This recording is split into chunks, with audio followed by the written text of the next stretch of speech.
Identité ou illusion? On m'a toujours raconté que j'étais censé avoir un jumeau, mais qu'il n'a pas survécu à la naissance. C'était une vieille histoire de famille, presque une légende, et je n'y pensais jamais. Jusqu'à la semaine dernière, quand j'ai commencé à me réveiller chaque matin, la gorge sèche, avec des phrases que je ne me souvenais pas avoir prononcées durant la nuit. Toujours les mêmes mots, murmurés dans l'obscurité, « Tu n'es pas moi ». Au début, j'ai cru que c'était le stress ou un bête somnambulisme. Mais chaque nuit, les voix se sont faites plus claires, comme si deux personnes conversaient dans ma chambre.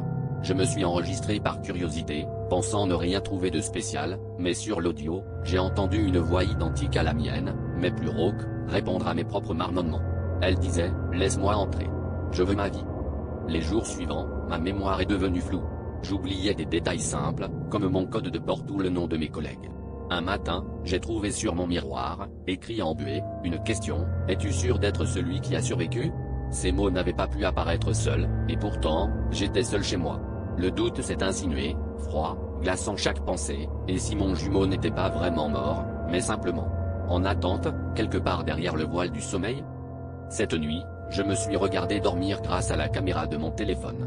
À 3h12, mes yeux se sont ouverts, noirs, et j'ai souri à l'objectif. La voix dans l'enregistrement n'était plus la mienne, merci de m'avoir laissé ta place. Au réveil, je ne reconnaissais plus mon reflet. Je ne suis plus certain d'être l'original. Et je crois que lui non plus. Remplacé par un double. Je n'avais jamais cru aux histoires de double, jusqu'à ce que je trouve cette cassette audio, posée sur le trottoir sous la lumière vacillante d'un lampadaire.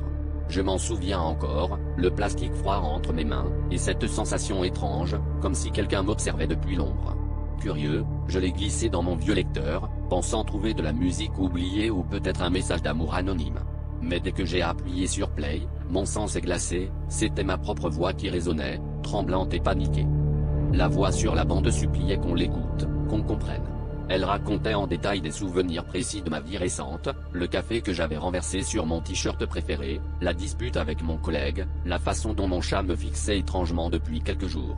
Mais bientôt, la voix évoquait des événements inconnus, comme si elle avait continué à vivre à ma place après un certain point. Elle répétait sans cesse, « Ils m'ont remplacé. Si tu entends ça, il est déjà trop tard. » J'ai aussitôt vérifié mon téléphone, mes réseaux, cherché des preuves de ce que racontait la cassette. Tout semblait normal, mais un malaise grandissait en moi. Je me suis souvenu d'un trou noir, une soirée récente dont je ne gardais aucun souvenir. Depuis, mes proches me disaient que j'avais changé, que j'étais devenu froid, distant. Le pire, c'est que je commençais à douter de mes propres souvenirs, comme si quelqu'un d'autre les avait vécus à ma place. Ce soir-là, alors que je me regardais dans le miroir, j'ai remarqué un détail qui ne collait pas, une petite cicatrice près de mon oreille, que je n'avais jamais eu avant. Derrière moi, dans le reflet, une silhouette floue s'est matérialisée, la même que celle qui irait dans les souvenirs de la cassette. Avant que je puisse crier, une voix identique à la mienne a chuchoté derrière mon épaule, « Ce n'est pas toi qui vis ta vie. » Métro parisien hanté. Je n'ai jamais cru aux histoires étranges du métro parisien, du moins pas avant hier soir. J'étais coincé dans une rame bondée, compressé entre des inconnus fatigués, quand j'ai décidé de tuer le temps en prenant un selfie. Rien d'anormal sur le moment, juste mon visage là et la foule derrière moi. Mais en zoomant plus tard sur la photo, j'ai remarqué un visage pâle, flou, planté derrière mon épaule, il semblait me fixer, les yeux trop larges, la bouche tordue dans un rictus impossible. Je n'ai pas reconnu cette personne, et même en repassant dans ma mémoire, ce visage ne collait à personne dans la rame.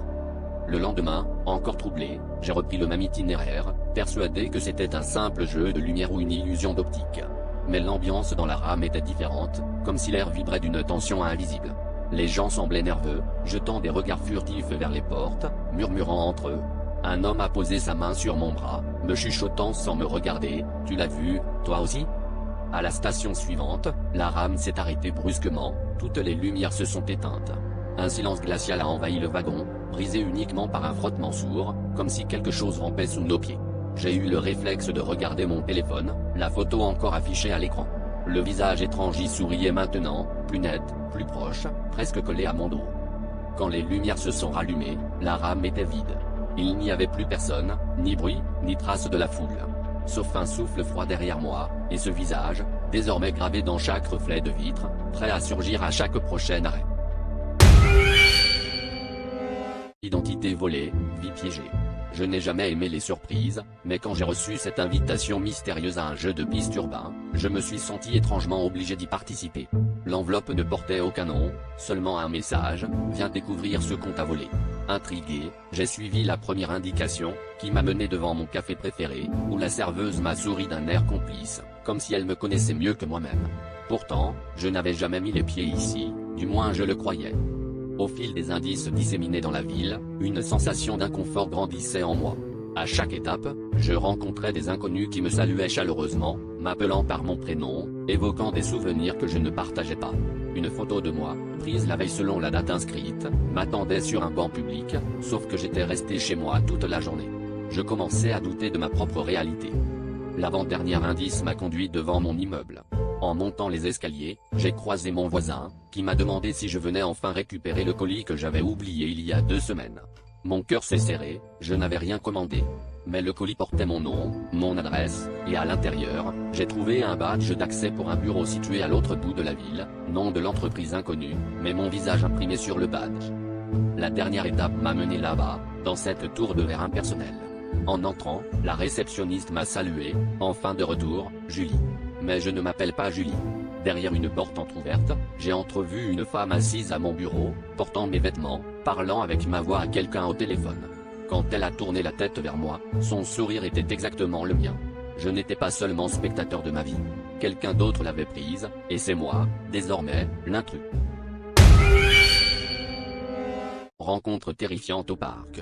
Je n'ai jamais vraiment cru aux avertissements sur les rencontres étranges au petit matin, mais ce matin-là, alors que la brume enveloppait le parc, j'aurais dû faire plus attention. Il était assis sur un banc, le regard fixé sur moi avec une intensité glaciale. Quand je suis passé devant lui, il a murmuré: je t'attendrai chez toi ce soir. J'ai ri nerveusement, pensant à une mauvaise blague, mais il n'a pas souri. Toute la journée, cette phrase m'a trotté dans la tête, plus lancinante que la fatigue après mon jogging. Peu importe ce que je faisais, impossible d'oublier la voix grave du vieil homme. Au crépuscule, alors que je rentrais chez moi, j'ai commencé à entendre des pas derrière moi, discrets, irréguliers. Je me retournais sans cesse, mais la rue restait vide, comme si le brouillard du matin avait ramené avec lui quelque chose dont je ne pouvais pas me débarrasser. Arrivé devant ma porte, mon souffle était court, mes clés tremblaient dans ma main. Les pas s'arrêtaient à chaque fois que je m'arrêtais. Je n'osais même plus me retourner. J'ai accéléré, glissé la clé dans la serrure, et au moment où la porte s'est ouverte, une main ridée s'est posée sur mon épaule. Mon cœur s'est figé, le froid de ses doigts traversant mes vêtements. Je me suis retourné lentement, mais il n'y avait personne.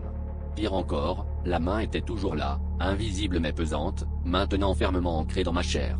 Depuis, chaque soir, à la même heure, j'entends ses pas recommencer, et je sais qu'il est là, qu'il attend. Ce soir, je crois qu'il ne repartira pas seul.